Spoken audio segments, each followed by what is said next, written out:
So of the last 16 bonuses, I've missed 3. One of them was 90%, and the other 2 we aren't gonna talk about. But I've been a supervisor for a really, really long time, and it has been, until now, very, very stressful. Like, not fun. And for me, I have kids and stuff that I gotta do, so I was just like, not having a good time for a really long time, and that's why I told Kira I don't want to do this again. But I think I figured it out, and some of the things that I do may not be, like, I haven't talked to Kira about what I'm gonna say, but some of the things I do, they may not be something that I should be doing, but you know, it's working for me, and it might not work for you. But the most important thing, I think, has just been building a relationship with all of my GMs and all of my AMs. So, like, I know each of my GMs, like, what they like, what they don't like, what they're good at, what they're not good at, what they do in their spare time. Like, I've just gotten to know all of them, GMs and AMs. With the AMs, I think what's helped me get to know them, because I'm not in the stores all the time, is MIT classes. I think I was the most successful when I was having regular MIT classes. And so that gives me an opportunity to kind of like get to know them, what they like, what they don't like, and stuff like that. And they get to ask me questions that they don't get to ask their GMs because they don't feel comfortable or whatever. So pretty much everything I do now is based on my relationships with them. And then I think it's also just like a mindset thing. As a supervisor, I don't really see myself as like a supervisor who's in charge of GMs. We're a team. So like, they might be accountable to me, but I'm also accountable to them. So it's like a team thing. I don't look at it as I'm telling anybody what to do or anything like that. It's just, we're working together in everything we do. I think the other thing that has helped is I overly communicate, like, ridiculously. I'm in all of the stores group chats. We have GroupMe for all of the stores together. We have a text chat for all the GMs. We have a text chat for all the GMs and AMs. So there's all of that, and I'm constantly in all of them. And then something I just started that was Kira's idea, and I'm obsessed, is the task list thing, the Google Tasks. Something I struggle with, and this is another part of kind of getting to know the team, is when I have a lot of stuff that I need to get done, if you ask all of my GMs, they'll be like, that's like her biggest struggle, is she doesn't get shit done when she's supposed to get it done. But I'm honest about that, and they know that about me, and so Kira overheard me and Azare bickering about how she has to harass me to get stuff done. And so her idea was this Google task list, and it is freaking awesome because you can make a group in that as well. And it's not like a chat group, it's more like they can assign you tasks. So for the last week, when they need something done, they're like, hey Lynn, can you do this? I'm like, can you please add it to the task list? That's my answer every time. Nice. So then I have like a task list. What is it? Google Chats and then Google Tasks. If you download both of those, they kind of go together, and it's awesome. So communication, that helps. What else? Basically, whenever we have like supervisor meetings or announcements or anything, or when Anna texts us stuff every day, I don't respond to Anna, but I do I do go straight to my team and share the information every single time, so they always know what's going on. This is something that I do that maybe some people won't like, but I don't do write-ups at all. I don't believe in them. I think that it is defeating the purpose of trying to help people. So you will never see me writing anybody up, ever. Like, I don't do write-ups. I'm completely against it, actually. What I do, and I think Chase will appreciate this part, is action plans with them. Because when you do an action plan, it gives them like goals of what you're trying to work on, and it gives them the tools of what the tools they can use to do it. And then it's not just about them, it's also what am I doing to help them hit these goals. So really the action plans are not just for them, it's for both of us together.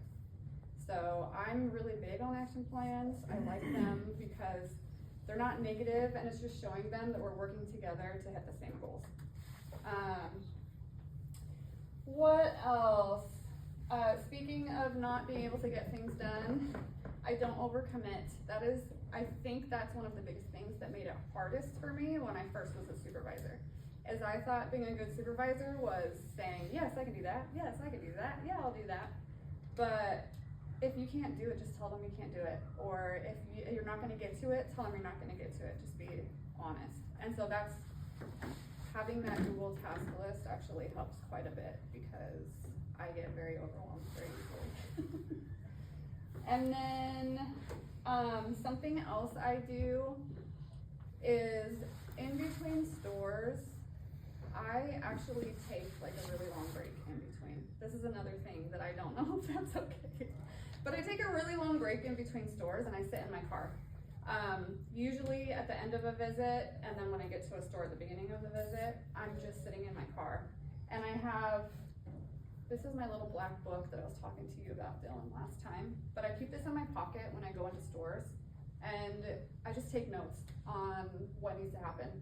So like if they needed something ordered, or if there was something I had to coach somebody on or something, I just put it in here. And when I'm sitting in my car, I'll go over it, I'll add my tasks if there's any tasks or anything. So it's really just taking the time to kind of organize everything and make sure that you have a plan for what you're gonna do.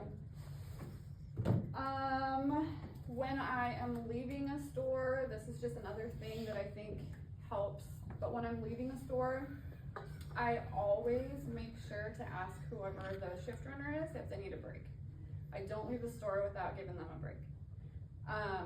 And then once I'm actually like getting ready to walk out the door, I make sure to ask not just the GM, not just the AM, I ask everybody, do you guys need anything from me before I go? That's always what I ask. And most of the time they don't need anything, but sometimes they do, and that goes in my book. Did you send it to me? Huh?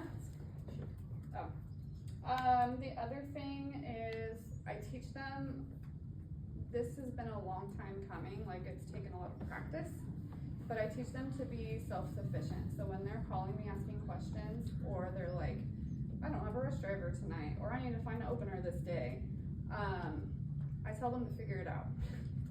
So I tell them, like, this is what you can do to help yourself, like you can call these people. And that's what I tell them. Once I hang up, I'm on the phone helping them figure it out. I don't tell them, but I just do it because that's who I am. So a lot of times I'll tell them, like, figure it out and hang up, and then 10 minutes later I'm like, hey, you have a driver coming at 5 o'clock. And so that just like, I don't know, I feel like they respect you more when you do that. But then they're also, when they get to that point again where they need coverage, they're not necessarily calling me to ask me to do anything. They'll just tell me, hey, I'm looking for a driver, but this is what I'm doing to fix it, because I made him do it last time.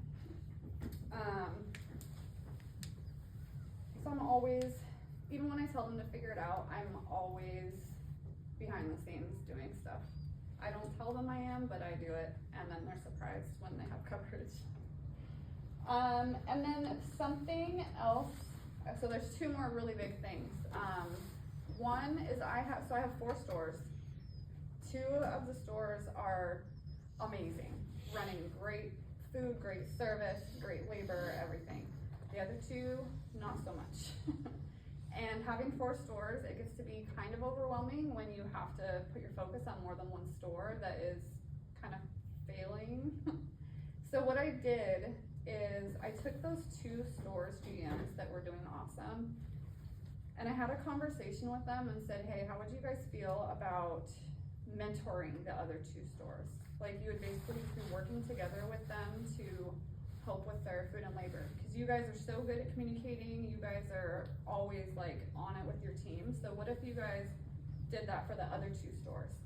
And so I put them in the other 2 stores groups, and I put the 2 GMs that were failing basically in the other to stores groups so they could see how the communication looks and stuff like that. And that actually really helped. I also offered those 2 GMs that were mentoring, I offered them 5% of my bonus. If you're making full bonus plus that extra that you get for making full bonus, that's like $100, which is not very much, but to them it's a lot for doing what they do anyway.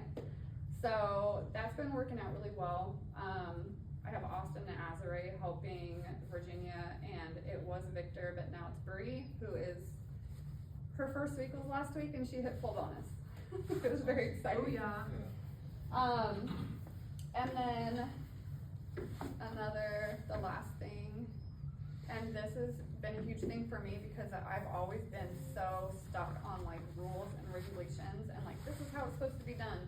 And I wanted it to be done my way, but what I've learned is to kind of like open up and give them the option to do some of the things they want to do.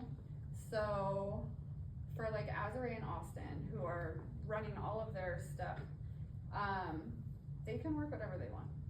If they want to take 3 days off, they can take 3 days off. If they want to set the make line up a certain way, they can set the make line up a certain way. As a company, we all talked about like how we're gonna set up under the make line, like the labels and stuff. Azare has her own idea on it, and as much as it hurts me to let her do it that way, I do because she's running her stuff. Like she obviously knows what she's doing. So just giving them the flexibility to work what they want, do what they want, lead like they want when they're running those numbers. On the other hand, if they're not running their numbers, I'm micromanaging. Giving them action plans and like really focusing on getting them to where they need to be, and they don't get that flexibility of scheduling and stuff, but they know that if they get there, they will. So that's pretty much it, I think. It all starts with building a relationship, because all of this stuff is a lot easier to do when you have a great relationship.